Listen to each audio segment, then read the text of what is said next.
અચ્છા, આમાં કર્મનું શું કનેક્શન છે,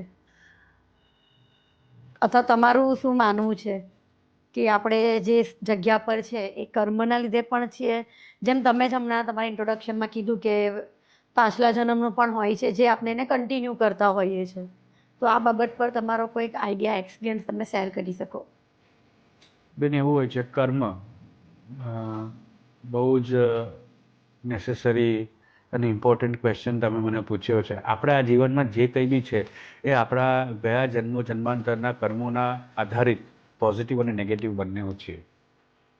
આપણે ગયા જન્મમાં સારું કામ બી કર્યું છે ને આપણે ગયા જન્મમાં ખરાબ કામ બી કર્યું છે. એના આધારિત આપણા ગ્રહોની એલાઇનમેન્ટ એ રીતે હતું એ સમયે જ્યારે આપણે જન્મ્યા. એટલે તમે વિચાર્યું હશે કે આપણો કોઈ વાર સમય બહુ જ સારો હોય છે અને યસ. કોઈ વાર સમય આપણો ખરાબ થાય છે. બરોબર?